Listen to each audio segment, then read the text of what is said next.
tentang sexual dysfunction, ya. Sexual dysfunction berarti itu maksudnya ada gangguan pada seksual. Tentu karena ini disampaikan dari divisi urologi, Departemen Bedah, ini hanya terbatas pada gangguan seksual pada pria, ya. Karena kalau untuk seksual pada wanita itu nanti diajarkan atau diberikan oleh dari Departemen Kebidanan, ya. Ya, slide. Oke, pada topik yang ini diharapkan kalian mampu ya paham per definisi apa itu sexual dysfunction. Nanti juga akan saya terangkan sedikit tentang fase-fase ereksi, paham dan bisa menjelaskan tentang faktor-faktor risiko, dan untuk cara melakukan evaluasi dan melakukan penata laksanaan yang tentu penata laksanaan di sini terbatas sebagai kemampuan kalian sebagai seorang kompetensinya seorang dokter umum. Ya, slide. Ya, ini standar kompetensi dokter Indonesia (KDI) yang namanya sekarang sudah jadi PNPDI. Ya, ini disfungsi seksual tingkat kompetensinya adalah level 2, bahwa kalian bisa mendiagnosa kelainan dan melakukan rujukan, ya. Di sini lulusan seorang dokter di Indonesia nanti diharapkan mampu bisa menegakkan diagnosa klinisnya, kemudian menentukan rujukan yang tepat bagi pasien untuk penanganan pasien selanjutnya, dan bisa mengetahui apa yang harus dilakukan setelah pasien dilakukan kembali dari rujukan. Slide. Ya. Dalam topik yang sexual dysfunction ini ada dua major, ya, ada dua topik, anak topik yang dibahas, yaitu tentang ejakulasi prematur atau premature ejaculation dan erectile dysfunction atau disfungsi ereksi. Ya, slide. Oke, sekarang kita masuk ke prematur ejakulasi. Ejakulasi prematur. Prematur ejakulasi ini didefinisikan sebagai kelainan seksual pada laki-laki yang ditandai dengan ketidakmampuan untuk melakukan kontrol ejakulasi yang muncul lebih dulu daripada yang diinginkan, ya, atau diharapkan. Bisa pada saat baru melakukan penetrasi ke vagina, dan ini berhubungan dengan ada faktor stres emosional daripada pasien atau pasangan seksual, ya, bisa menimbulkan terjadinya ejakulasi prematur. Secara epidemiologi ini bisa dijumpai pada laki-laki yang lebih muda daripada 40 tahun dengan prevalensi daripada prematur ejakulasi 30% pada usia 18 sampai 29 tahun, 32% pada usia 30 sampai 39 tahun, 28% pada usia 40 sampai 49 tahun, dan 55% pada 50 sampai 59 tahun. Sini bisa kita lihat bahwa tidak selalu pertambahan usia meningkat, ya. Bahkan yang pada usia 18 sampai 29 tahun lebih tinggi daripada usia yang 40 sampai 49 tahun. Namun pada usia yang lebih tua dia tetap paling tinggi, ya, karena mungkin berhubungan sama penyakit penyerta daripada pasien, ya. Kemudian rata-rata prevalensi overall, ya, lifelong premature ejaculasi itu 2,3%, yang terus menetap, ya, artinya lifelong, ya. Terus ada yang premature ejakulasi yang didapat, ya, misalnya pasca trauma, pasca penyakit penyerta itu 3,9%. Kemudian ada faktor, ya, yang secara apa, ya, penyakit degeneratif misalnya, yaitu 8,5%, dan ada yang 5,1% yang boleh saya bilang di sini dia prematur like, ya. Ini berhubungan sama tingkat emosional biasanya. Kemudian dari sekitar 3 sampai 33% prevalensi ini yang prematur like ejaculatory dysfunction tadi kebanyakan dilaporkan pada laki-laki di Asia Pasifik, ya. Slide. Oke, secara etiologi prematur ejakulasi sebenarnya bukan unknown artinya tidak jelas ya, cuman dia erat kaitannya dengan beberapa penyakit dasar ya, seperti kecemasan, kemudian misalnya penile hypersensitivitas ya, kemudian ada disfungsi dari 5 hidro dan testosteron reseptor. Itu diketahui sebagai etiologi. Kemudian sebagai patofisiologi, tetap kebanyakan masih membentukkan maksud penekanan unknown di sini tentu ini menjadi bidang terbuka untuk diteliti ya. Artinya bahwa sejauh ini yang kita ketahui masih ini, tapi tetap ini belum bisa menjawab dasarnya kenapa ya terjadi prematur ejakulasi. Dan dijelaskan juga banyak multifaktor ya, misalnya pada kelainan biologis ya, kelainan pada organ sistem yang mempengaruhi terjadinya ejakulasi prematur, misalnya ada kelainan di traktus urinari reproduksi pada laki-laki, atau ada gangguan di central nervous system, atau ada permasalahan di organ reproduksinya yang berhubungan dengan seksual partner ya.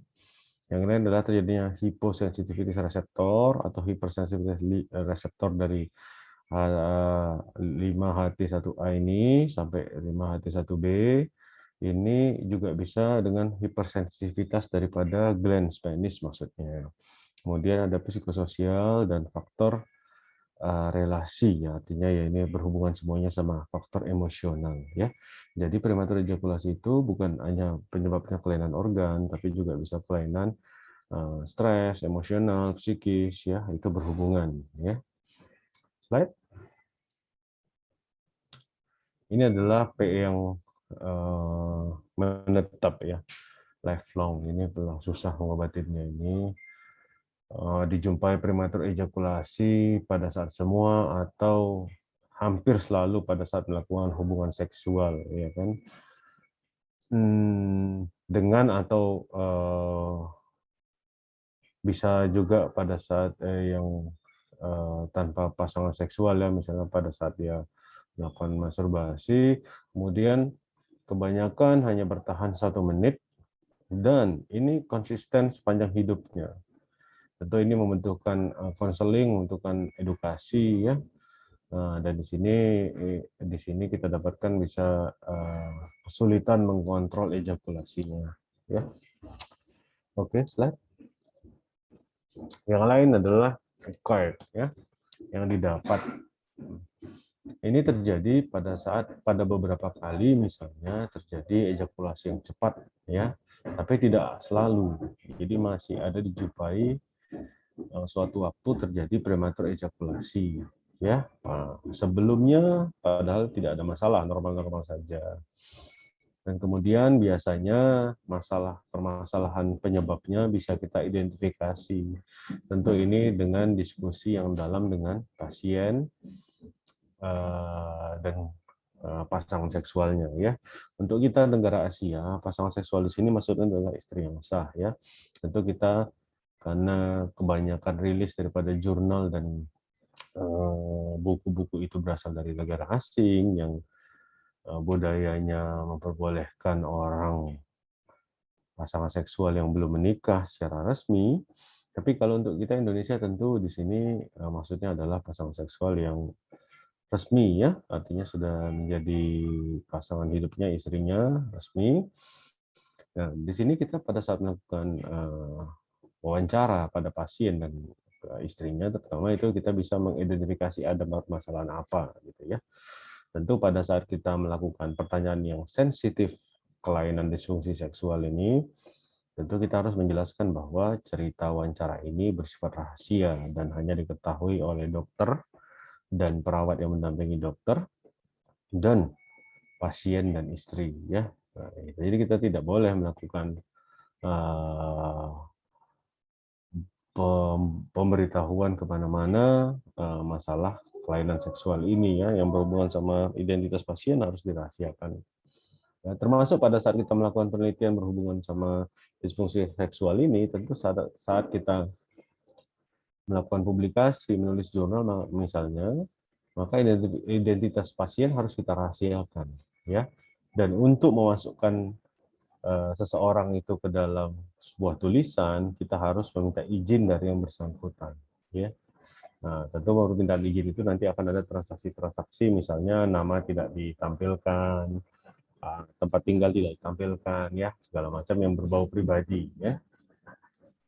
Sama, primary ejakulasi itu tidak bisa mengontrol ejakulasi. Slide. Oke, ini adalah cara kita untuk menegakkan diagnosis, ya, itu berdasarkan daripada ada namanya International Society for Sexual Medicine (ISSM), ya. Ini adalah suatu perkumpulan, ya, yang levelnya internasional untuk melakukan penelitian atau diskusi tentang seksual. Jadi ini bukan hanya urologi, di dalamnya ada obstetrik ginekologi, ada andrologi, ya, ataupun orang-orang yang terlibat yang pengen menggeluti bidang seksual medicine. Ya, di sini dijelaskan bahwa dari mereka ejakulasi yang dialami itu yang muncul, ya, 1 menit atau kurang pada saat melakukan penetrasi vagina, atau yaitu yang lifelong premature ejakulasi, ya, atau secara klinis signifikan bisa dijumpai pengurangan ini latency time pada fase ereksi, ya, sekitar 3 menit atau kurang, ya. Ini yang pada fase yang disebut dengan premature ejakulasi yang acquired yang didapat, ya. Yang lain juga tidak bisa menahan atau tidak bisa mengontrol ejakulasi pada saat atau saat hendak melakukan penetrasi vagina. Ya, biasanya di sini bisa didapatkan adanya konsekuensi yang negatif dari personal, ya, misalnya stres, terganggu, frustrasi, ya, atau orangnya menghindari hubungan seksual intim dengan pasangannya. Oke, slide. Ya, ini ada kriteria yang lain, ya. Yang disfungsi seksual, gangguan disfungsi seksual ini, seperti saya bilang tadi, secara signifikan dia tidak bisa mengontrol atau mendapatkan kepuasan seksual, ya, yang normal, ya. Jadi dia tidak bisa mencapai kepuasan dalam hal hubungan seksual, ya. Itulah yang menjadi kriteria dari yang disebutkan di slide ini. Kemudian juga biasanya hampir semuanya menggambarkan pola, ya, ejakulasinya itu dijumpai biasanya kurang dari 1 menit atau kurang 1 menit atau kurang, ya. Dan ya, seseorang biasanya kalau pada laki-laki biasanya berharap selama-lama mungkin, gitu, ya, tapi kadang-kadang harapan tidak sesuai dengan kenyataan, dan kalau orangnya terlalu tinggi berharap hasilnya tidak sesuai, maka kadang-kadang orangnya bisa menjadi stres, ya. Dan ini bisa bertahan sampai 6 bulan dari semenjak dia merasakan keluhan yang awal. Saya bilang tadi ada hubungan sama faktor emosional, stres, ya. Dan kemudian disfungsi ini bisa dijelaskan juga seperti kelainan mental, ya, status medisnya, ya, misalnya dia meminum obat-obatan yang ada efek samping terhadap organ seksual, ya, seperti itu, atau ada masalah dengan pasangan seksualnya, ya. Slide. Oke, ini adalah yang sindroma prematur ejakulasi yang kita harus bagaimana menghadapinya, gitu, ya. Pertama kita harus variabel PE, ya, variabel prematur ejakulasi itu ditandai dengan ejakulasi yang tidak konsisten dan tidak reguler, ya, artinya tidak tidak sama seperti pada kebanyakan orang normal, ya, dalam hal performance seksual, ya. Ada juga yang subjektif, ya, ini biasanya disebabkan oleh karena adanya persepsi yang salah dari seseorang laki-laki tersebut, ya, sehingga menimbulkan ejakulasi yang cepat pada saat intercourse, ya, pada saat berhubungan seksual, ya. Oke, slide. Ini adalah terapi obat-obatannya untuk ejakulasi prematur, ya. Ejakulasi prematur tadi bisa kita bagi kepada 4, lifelong, acquired, variable, and subjective, ya. Sini kita bisa lihat bahwa itu ada penjelasannya. Lifelong kurang dari 1 menit, kalau acquired kurang dari 3 menit, ya. Kalau variabel dan subjektif kadang-kadang normal, ya. Cuman terkadang dia merasa tidak bisa mencapai kepuasan seksualnya.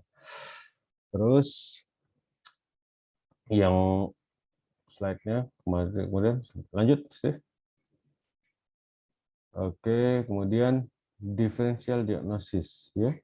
Differential diagnosis itu kita bisa melakukan diagnosa banding, ya, terhadap daripada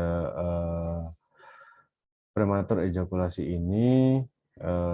Penting bagi kita untuk bisa membedakan ejakulasi prematur dari disfungsi ereksi, ya. Tentu kalau pada ejakulasi prematur, penis atau alat kelamin pria itu tetap bisa mengalami ereksi, ya, layaknya ereksi normal, ya.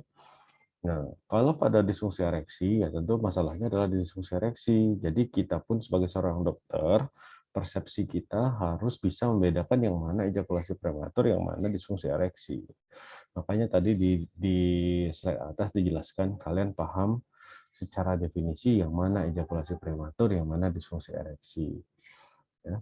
Kemudian pasien kebanyakan yang dengan disfungsi ereksi itu bisa menjadi sekunder daripada prematur ejakulasi. Ini berhubungan sama penyakit dasar, ya. Lainnya adalah bisa adanya keluhan yang sama, misalnya pada saat infeksi daripada prostat, ya, chronic bacterial prostatitis, ya. Nah, prostat ini kalau mengalami infeksi, pengobatannya sulit, ya. Nah, dan keluhannya selalu pada saat ejakulasi pasien mengalami nyeri yang hebat, ya, sehingga kadang-kadang takut berhubungan seksual. Yang lain adalah hipertiroidisme dan kemudian menggunakan pengguna alkohol atau zat-zat yang lain, ya, termasuk dalamnya narkoba. Slide. Oke, untuk kita melakukan evaluasi diagnostik tentu kita harus mengumpulkan wawancara pasien dan pasangan, dan kita bisa mengklasifikasikannya ini masuk yang mana, ya, dari yang 4 jenis tadi. Kemudian seringkali ada definisi PE ini overlapping istilahnya, ya, intravaginal ejaculatory latency time, IELT, ya. IELT ini sendiri tidak bisa langsung menentukan untuk pasti kalau dari IELT-nya sekian terjadi prematur ejakulasi, ya. Kemudian ada kuesioner di sini, ya, ada prematur ejaculation diagnostic tool, ya. Kemudian ada pemeriksaan fisik dan investigasi. Ini penting, kita mau mencari tahu apakah ada penyakit dasar, ya. Misalnya rupanya pasien mengidap penyakit keganasan, ya, tentu bisa mengganggu faktor emosionalnya. Yang lain adalah diagnostik evaluasi daripada prematur ejakulasi, misalnya kita periksa faktor-faktor dari laboratorium darah segala macam. Slide. Oke, ini manajemennya, ya. Jelas sekali bahwa di sini pertama kita harus men-treat kondisi lain jika dijumpai. Misalnya pasien ada sakit gula yang tidak terkontrol, ya, tentu itu bisa mengganggu terjadinya gangguan neurologis, ya, tentu itu harus di-treat.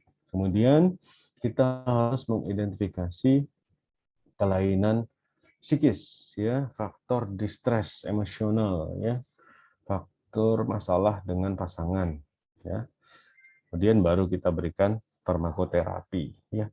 Jadi tentu pengobatannya tidak langsung ke farmakoterapi, ya. Kita harus mencari tahu dulu underlying kausalnya, kausal penyebabnya, apa yang menyebabkan seseorang terjadi begitu, ya. Oke, slide.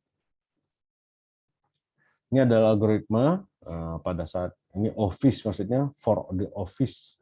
Ini maksudnya pada saat pasien kontrol, ya. Ini office itu maksudnya adalah poliklinik biasanya, ya. Misalnya kita tanya pasien riwayatnya dengan pasangan, ya kan. Kemudian kalau dijumpai ada prematur ejakulasi, kita harus lihat, ya, apakah prematur ejakulasi ini ada berhubungan sama gangguan disfungsi seksual lagi yang lain, ya kan? Kalau ada, maka kita tanganin dulu penyebabnya, karena kita takut penyebab prematur ejakulasinya karena dari penyebab dari gangguan disfungsi seksual yang lain itu, ya. Jika tidak ada, maka ditentukan ini yang acquired atau ini yang lifelong, ya. Nah, tentu di sini kita harus berbicara terapinya mirip ya, cuman pada yang lifelong, maka kalau lifelong prematur ejakulasi kita langsung bisa memberikan farmakoterapi ya. Baru behavioral terapi itu maksudnya modifikasi gaya hidup ya sama konseling. Kemudian treatment kombinasinya ya tentu semuanya dikombinasi. Nah, ini pasien yang memilih yang mana dulu yang mau dia jalani ya. Kemudian setelah diberikan terapi, kemudian kita evaluasi tentu ya setelah diberikan terapi. Oke, Seth. Ini adalah behavioral terapi ya. Nah, ini adalah terapi yang mengubah perilaku ya, modifikasi ya. Ada cara start-stop teknik, ada cara squeeze teknik, ada cara masturbasi. Nah, slide. Oke, di sini SSRI ya.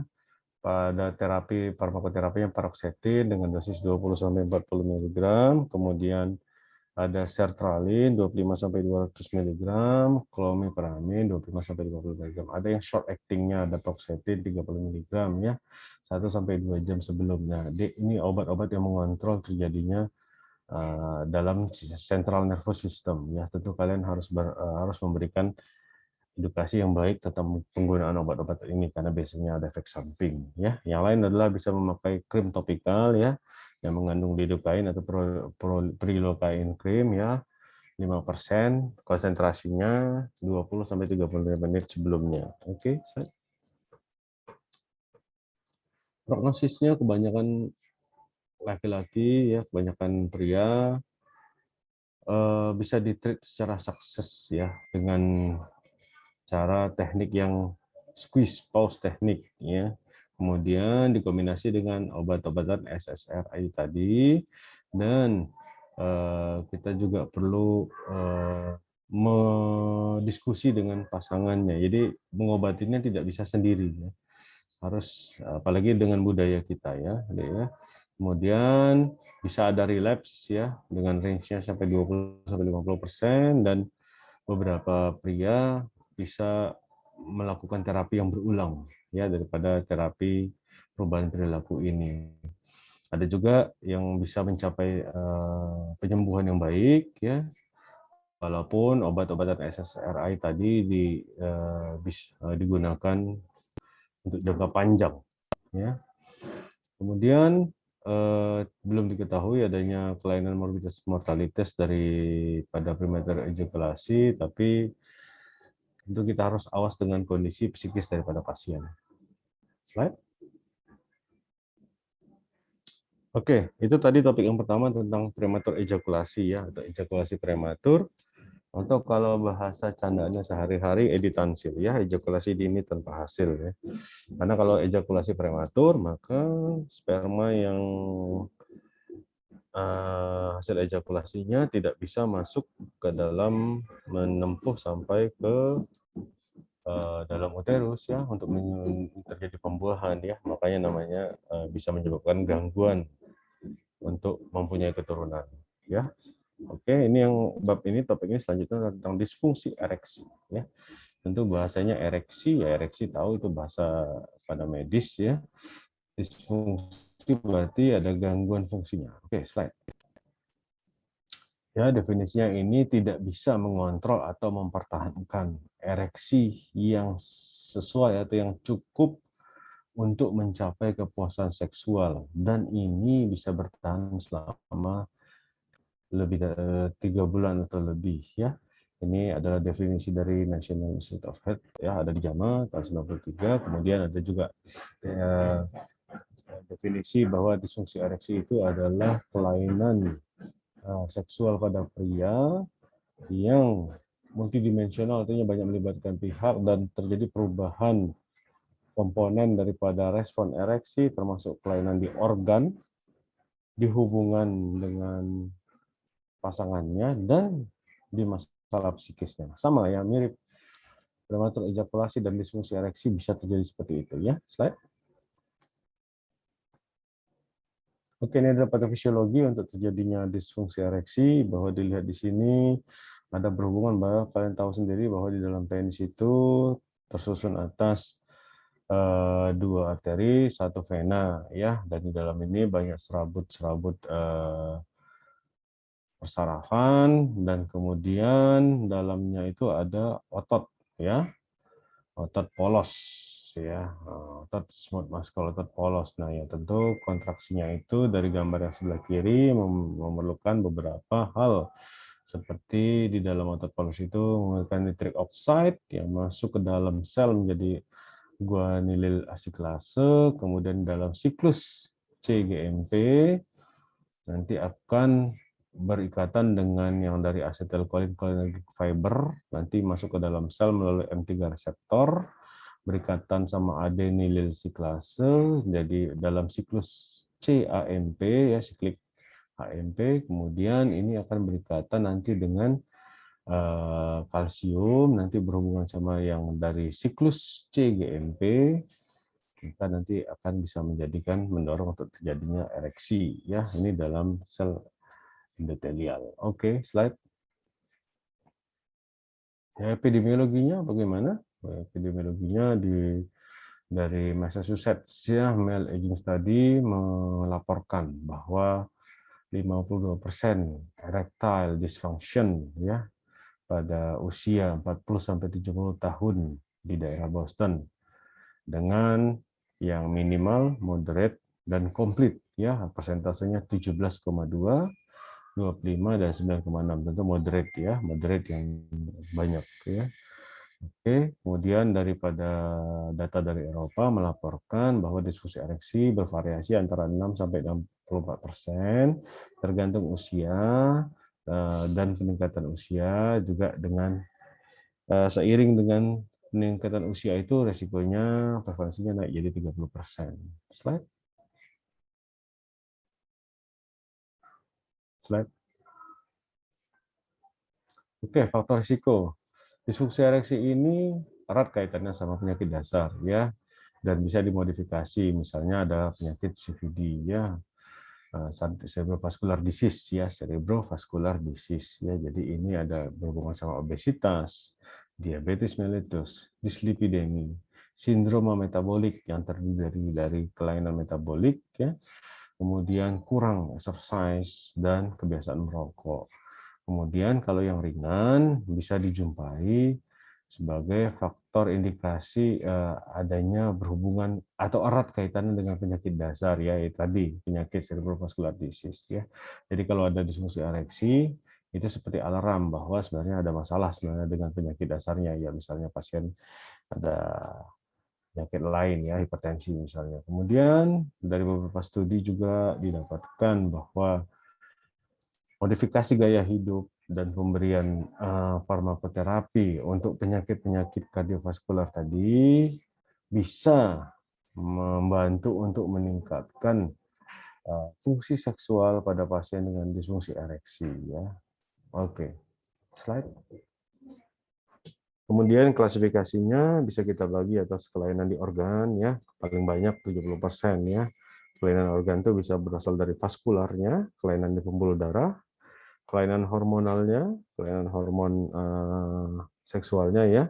Kemudian masalah di neurologikal ya, neurologikal ini kelainan sistem sarafnya dan berhubungan sama medikasi ya. Yang misalnya side effect daripada terapi tertentu. Yang lain adalah karena masalah psikis, masalah gangguan di psikogenik ya. Kemudian campuran ya, ada yang mix antara kelainan psikogenik dan kelainan di organ. Slide. Oke, ini adalah untuk mendiagnosa ya, pasien datang dengan melaporkan dia terjadi gangguan ereksi ya. Tentu kita akan melakukan validasi dan pemeriksaan secara medis ya, mulai dari wawancara, ya, riwayat obat-obatan yang digunakan, penyakit sebelumnya, dan ada instrumen-instrumen yang digunakan untuk menilai ini, ya, tentu seperti misalnya EHS, Erection Hardness Score, atau IEF, International Index Erectile Function, ya. Itu digunakan instrumen tadi untuk mengidentifikasi, ya. Kita bisa mengidentifikasi kelainan erectile dysfunction, ya. Kemudian bisa mengidentifikasi faktor-faktor psikososial, faktor risiko yang lain, penyakit mendasar tadi, ya. Nah, kemudian kita lanjut ke pemeriksaan fisik, ya. Kita harus lihat apakah ada kelainan di penisnya, apakah ada penyakit prostat, ya, apakah ada tanda-tanda hipogonadisme, atau bagaimana dengan status neurologi dan kardiovaskularnya. Tentu setelah ini, setelah pemeriksaan fisik, kita memerlukan pemeriksaan penunjang, ya, dalam bentuk pemeriksaan laboratorium. Kita perlu memeriksa glucose lipid profile, ya, profil lipid, profil kadar gula darah, jika hal ini tidak ada kontrol dalam 1 tahun terakhir. Kemudian kita perlu melakukan pemeriksaan total testosteron, ya. Nah, ini pemeriksaan total testosteron ini sebaiknya pada pagi hari, ya, untuk menilai bisa yang free atau yang tidak testosteronnya, ya. Slide. Oke, evaluasi klinis apa aja sih yang perlu kita nilai dalam disfungsi ereksi, ya. Kita perlu tahu apakah ada hipertensi, ada diabetes mellitus, ada kebiasaan merokok, alkohol, medikasi, ya, cemas, depresi, ya, hipogonadisme, gangguan disfungsi daripada kelenjar tiroid, uremia, riwayat trauma, ya, misalnya jatuh, patah tulang pelvis, ya, kemudian ada permasalahan dengan pasangannya, masalah libidonya juga perlu kita evaluasi, dan nocturnal erection, ya. Slide. Oke, ini adalah tadi saya bilang IIEF, ya, International Index Erectile Function. Ini sudah seri yang kelima, ya. Di sini ada beberapa pertanyaan yang dijawab sendiri oleh pasien, ya. Pasien memilih, ini ada skornya 1, 2, 3, 4, 5, ya. Di sini ada beberapa pertanyaan. Nah, kepalanya itu langsung ditanya dalam 6 bulan terakhir, ya. Tentu ada beberapa pertanyaan di sini. Oke, slide.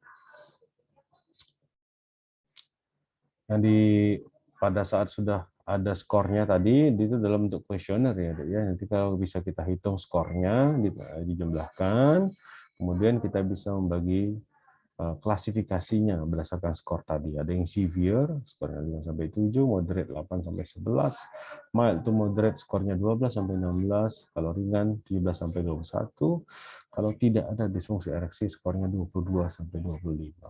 Oke, slide. Ini adalah skor lain yang saya bilang tadi, Erection Hardness Score, ya, EHS. Ya. Di sini bisa dianalogikan. Pasien bisa, kalau dia optimal erection, maka penis itu dibaratkan pada waktu ereksi seperti timun, mentimun, ya. Dia keras dan rigid, ya. Kemudian yang ada ereksi yang tidak optimal, suboptimal, ya, dia seperti pisang tapi kulitnya yang tidak dibuka, ya. Nah, kemudian kalau yang EHS2, maka itu adalah disfungsi ereksi yang moderate, ya. Itu seperti pisang yang dikupas kulitnya, ya. Sementara kalau yang severe, ya, itu yang seperti tahu, ya. Nah, analogikanya bagaimana? Ini adalah gambar foto di sebelah kiri, itu adalah contoh, ya. Itu ada device-nya untuk menilai. Pasien disuruh memilih ketika dia ereksi yang mana sebenarnya yang mirip seperti yang mana. Untuk bisa melakukan penetrasi ke dalam vagina, maka harus minimal level 3. EHS 3. 3 dan 4. Kalau sudah 2, itu sudah tidak bisa melakukan penetrasi ke dalam vagina. Oke, slide. Kemudian pemeriksaan fisik, ya, wajib kita lakukan pemeriksaan fisik, ya, tekanan darah, status jantung, tiroid, ya, testis, prostat, kemudian kelainan anatomi daripada penis, apakah ada tanda-tanda gangguan seks sekunder, ya, ditandai dengan ginekomasti. Kemudian kita perlu memeriksa tes cardiac risk factor, ya, dengan exercise treadmill test, dan kita perlu menghitung indeks massa tubuh dan pengukuran lingkaran panggul, ya. Slide. pemeriksaan darah tadi bisa ada complete blood count (CBC) ya. Kemudian ada pemeriksaan kadar gula darah puasa, HbA1c untuk gambaran kadar gula darah 3 bulan terakhir, dan profil lipid. Kemudian ada pemeriksaan total testosteron pada pagi hari. Yang lain adalah pilihan ya. Kita harus memeriksakan elektrokardiogram (EKG) ya. Kemudian pemeriksaan prostat spesifik antigen untuk melihat ada nggak kelainan di prostatnya. Kemudian yang dua ini adalah prolaktin hormon dan luteinizing hormon. Ini adalah hormon pada laki-laki ya. Kemudian pemeriksaan tes ini perlu dilakukan rutin ya untuk melihat faktor risiko dan faktor-faktor yang bisa kita atasin dengan terapi. Ya. Ini tadi saya bilang disfungsi ereksi dengan penyakit pembuluh darah, ya, sama seperti patofisiologi vaskulopati endothelial dysfunction, ya. Pasien dengan gangguan penyakit pembuluh darah ini punya risiko untuk memiliki gangguan disfungsi ereksi, dan disfungsi ereksi ini bisa merupakan manifestasi dari penyakit di pembuluh darah ini, ya. Bisa dilihat ini kebutuhan seksual pada seluruh laki-laki dikonfirm dengan disfungsi ereksi, dilakukan tes kemampuan exercise ya. Bisa dibagi low risk, intermediate risk, dan high risk. Ya, kalau high risk ini berarti menandakan ada gangguan, biasanya kita masuk ke kardiologis. Ya, ini berhubungan sama penyakit pembuluh darah ya. Jadi bukan disfungsi ereksinya. Kemudian kalau misalnya low, maka mungkin belum perlu ke kardiologis, tapi di-treat disfungsi ereksinya. Slide. Ini adalah indikasi untuk pemeriksaan yang khusus, ya. Biasanya pasien usia muda dengan riwayat trauma pelvis, ya. Kemudian pasien dengan gangguan anatomi daripada penisnya yang memerlukan terapi pembedahan, contohnya Peyronie disease ya, atau congenital curvature ya. Dan kemudian pasien-pasien dengan gangguan psikiatrik ya, atau psychosexual disorders, pasien-pasien dengan kelainan endokrin yang kompleks, dan kemudian permintaan dari pasangan ya. Dan perlu ada alasan mediko legal, misalnya ada mengalami sexual abuse ya, atau perencanaan untuk pemasangan prostesis pada penis. Oke, slide. Ini dia tadi tes yang spesifik tadi. Ada alat namanya nocturnal penile tumescent and rigidity ya. Nama alatnya, nama patennya RigiScan ya. Alat ini biasanya pasien dipasangkan karet khusus di penisnya. Ya, bukan di dalam, di luarnya. Nah, alat ini punya beberapa sensor yang bisa mengukur ya. Dan kemudian alat ini dipasangkan di situ, tapi tentu pemasangannya tidak sampai menjerat penis ya. Ini pemasangannya di situ cukup comfort, cukup smooth. Nah, kemudian nanti pasien disuruh pulang dan disuruh pakai itu selama 1 harian misalnya. Nah, besok alat itu dia datang lagi kontrol dan alat itu dimasukkan ke dalam mesinnya sehingga bisa membaca belum fase-fase ereksi yang didapatkan. Ya, di sini itu alatnya ada RigiScan ya. Kemudian studi vaskuler ya. Kita perlu tahu apakah bisa memberikan obat-obatan seperti di atas. Kemudian studi neurologi ya. Apakah ada kelainan di persarafan, studi endokrin, dan studi-studi khusus yang berhubungan sama psikis. Ya, slide. Bagaimana dengan treatment ya? Treatmentnya ini ya, first line-nya kita atasin penyakit dasarnya dulu. Ya, kemudian kita lihat modifikasi gaya hidupnya. Kalau tadi malas beraktivitas berolahraga, kita suruh olahraga. Kemudian bisa dengan pemberian PDE 5 inhibitor ya, ini obat-obatan ya, obat-obatan. Kemudian bisa menggunakan alat vakum. Nah, ada juga dengan memasukkan ke dalam uretra alprostadil ya, itu seperti pelet ya, seperti pelet. Kemudian ada shockwave terapi atau ESWT namanya. Itu adalah first line. Kalau second line, kalau ini first line gagal, maka masuk ke second line, maka ada injeksi intravenosa, obat-obatan, ya. Dan kalau ini gagal juga, 1 dan 2 gagal, maka yang terakhir adalah dipasang prostesis penis, ya. Tadi algoritmanya, ya, itu manajemennya diidentifikasi dulu, ya, tarik faktor penyebabnya, diatasin faktor risikonya, dirubah gaya hidupnya, dan perlu edukasi dan konseling kepada pasien dan pasangan, ya. Kemudian kita bisa menilai apakah kalau sudah dilakukan modifikasi ini bisa dilihat apakah sudah sesuai dengan harapan daripada pasien.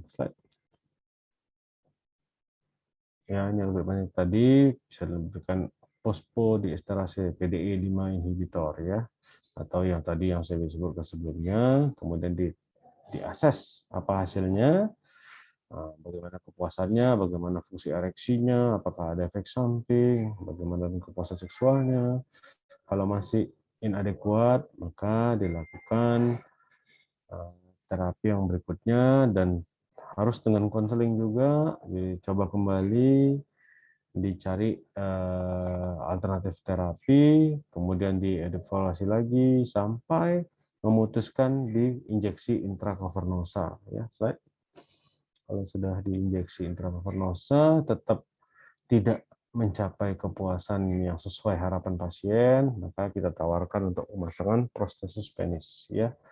Ini tentu harus dilihat, ya, bagaimana jangka panjangnya, ya, bagaimana kepuasan seksual yang diharapkan pasien. Oke, habis. Terima kasih. Saya pikir ada yang mau didiskusikan dari mahasiswa-mahasiswa semua. Kasihan ini yang 9 tadi nggak masuk-masuk lagi ya.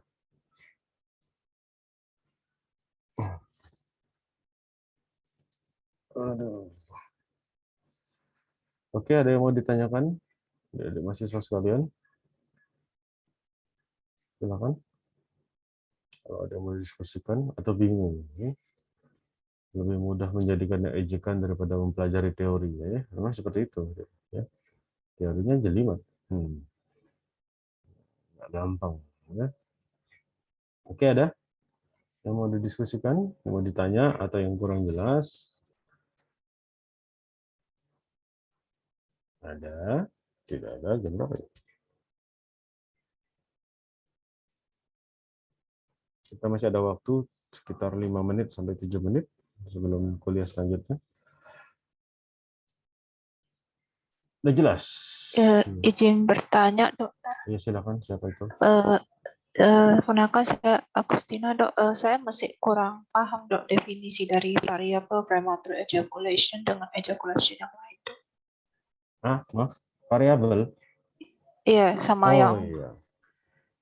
Variabel sama subjektif ya, Dek, ya? Ya, subjektif itu dia secara prinsip dalam dirinya, dia sebenarnya bingung. Bukan bingung ya, dia tidak mencapai seperti yang dia inginkan. Maka saya bilang tadi harapan tidak sesuai sama fakta. Persepsi, ya, hubungan sama subjektif dia. Nah, tapi tentu ini kalau pasien datang ke kita, tentu harus di-treat, ya. Nggak bisa juga kita salahkan pasien, Bapak ini salah ini persepsinya, enggak, ya.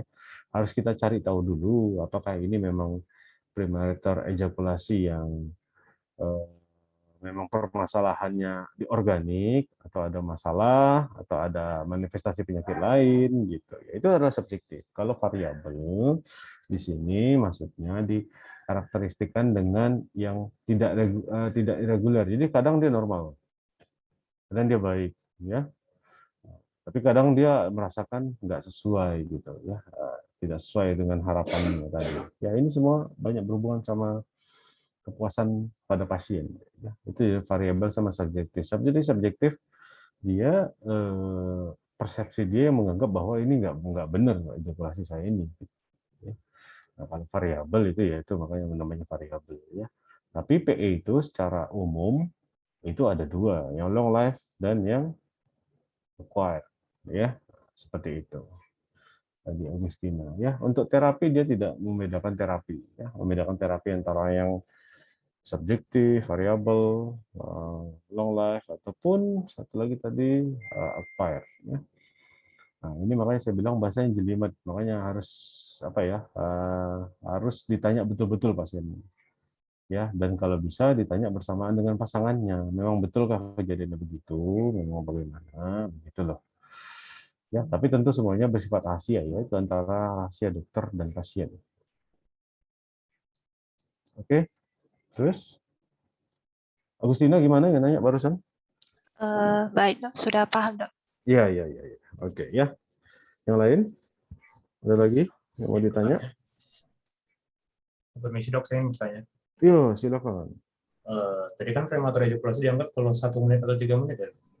Oh iya, tergantung. Dia yang long life atau yang acquired. Nah, terus kenapa? Kalau 1 menit, 3 menit. Kamu yang mana? 3 menit? Bukan. Oh, iya, gue Nah, pikir kamu yang 3 menit. kalau itu dianggap prematur, berarti normalnya kira-kira berapa menit dok? Normalnya ya pasien merasakan kepuasan seksual. Kenapa prematur ejakulasi menjadi masalah? Karena pasien belum mencapai kepuasan seksualnya, dia udah ejakulasi. Tentu itu berbeda. Itu berbeda. Masing-masing orang dengan berbeda indeks massa tubuh, berbeda status kesehatannya, berbeda penyakit dasarnya, berbeda usianya, itu berbeda. Normalnya berapa menit itu enggak. Nah, kamu mau mengukur punyamu normal apa enggak ya? Nah, ya itu berbeda ya, Revisa ya, jadi enggak sama ya, variasinya besar. Nah, cuman yang jadi titik poin penting di sini itu menjadi masalah sama pasiennya. Kenapa jadi masalah? Karena dia belum mencapai kepuasan seksual, dia sudah ejakulasi, itu jadi masalah. Ya. Dengan prematur ejakulasi itu, kalau terlalu cepat, ya kalau pada pasangan yang berharap punya keturunan, itu susah. Ya. Berarti tergantung kayak perasaan dia gitu ya dok? Apa dia ngerasa puas enggaknya, meskipun udah lama, tapi dia rasa nggak puas, berarti tetap dianggap TE gitu? Kalau dia sudah lama, tapi dia nggak puas, tetap dianggap PE. Ya, enggak lah.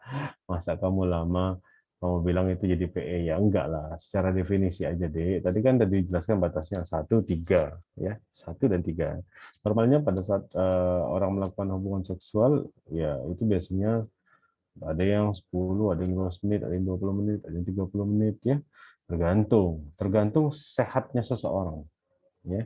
Tapi kalau 1 menit deh, itu baru memulai penetrasi sudah ejakulasi, itu kan kelainan. Ya, itu menjadi masalah. Ya, satu, atau baru sebentar melakukan penetrasi sudah terjadi ejakulasi, itu menjadi masalah. Seperti itu, revisi tadi ya. Iya dok. Ya, jadi waktunya kalau ditanya standar waktunya enggak ada standar di, maksudnya rata-rata ada yang bilang jurnal buku ini 10 menit, ada yang 5-10 menit, ya, tapi variasinya itu besar, ya. Enggak kita tampilkan di sini ya, tapi per definisi prematur ejakulasi itu batasnya ada 1 menit dan 3 menit, ya. Tergantung daripada jenis yang mana. Slide. Oke, slide ya. Sorry. Gimana Revisa? Tadi pertanyaannya paham atau susah paham? Ini deh. Terima kasih dok. Oh iya, udah paham rupanya. Kamu yang berapa menit, Revisa? Enggak ya. Oh iya, ya. Ini karena kita bicara tentang ilmu seksual ya. Jadi karena ini bahasnya dalam scientific, kita tetap dalam koridor scientific ya. Oke, ada lagi? Izin bertanya dokter. Oh ya, silakan. Banyak yang mau nanya belakangan. Untuk prematur ejaculation dari fase-fase ereksinya, apakah ada yang terlewati atau menjadi lebih cepat dokter? Apakah ini ketika ejakulasi cairan yang keluar dari penis itu semen atau cairan pre-ejakulasi? Oke, terima kasih. Agustina ya. Baik. Iya dok. Tadi saya sudah bilang bahwa PE sama disfungsi ereksi harus dibedakan. Kalau PE tidak ada masalah sama ereksinya. Jadi urutan ereksi tetap tercapai semua. Normal. Ya. Nah, cuman di tengah jalan harapan tidak sesuai kenyataan, saya bilang tadi. Ya. Jadi kalau pada PE ereksinya tidak terganggu, ereksi tetap ada fasenya, ada fasenya, ada fasenya, tetap ya. Tapi kalau pada saat disfungsi ereksi ya fase ereksinya itu nggak jalan. Paham, Agustina? Halo? Masih kurang paham loh. Jadi gini deh, kalau pada prematur ejakulasi ereksi nggak ada masalah. Pasiennya tetap merasakan ereksi. Ya. Erection hardness score-nya bagus. Bagus. Nah, cuman pada saat mau melakukan penetrasi, sudah ejakulasi itu jadi masalah kan. Pasiennya stres langsung ya. Kok bisa begini gitu ya. Mungkin kalian pernah menonton American Pie ya. Itu ada salah satu contoh dari prematur ejakulasi ya, oleh Jimbo ya. Kalau kalian menonton film itu ya. Nah, satu. Yang kedua, kalau disfungsi ereksi nggak ada masalah. Terus, nah yang keluar cairan ejakulat tetap lengkap semuanya. Makanya saya bilang kompleks ya. Bisa ada kelainan di sini, bisa ada infeksi prostat. Jadi semuanya keluar ya. Cuman bukan cuma sekedar sekret aja atau apa enggak, tapi semua keluar. Oke, Agustina tadi udah paham ya? Jadi Sudah, Dok. prematur ejakulasi, ereksi nggak ada masalah. Cuman ejakulasinya yang menjadi masalah. Ya. Kalau disfungsi ereksi, ereksi yang menjadi sumber masalah. Ya. Dan tentu pasien disfungsi ereksi, kalau dia EHS-nya atau IF-nya rendah, kayak severe atau moderate, ya susah mencapai ejakulasi kalau dia ada gangguan ereksi. Ya, seperti itu. Oke, slide. Slide lagi. Ada lagi? Oh, pas jam 3. Oh iya, pas jam 3 ada dikit. Ya, sebentar.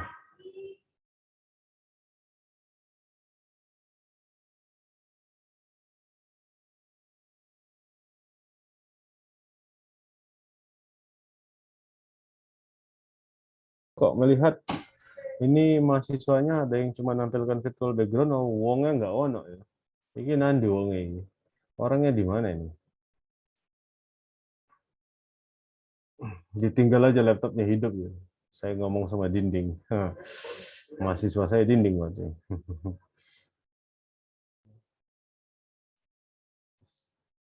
Aduh. Ya ini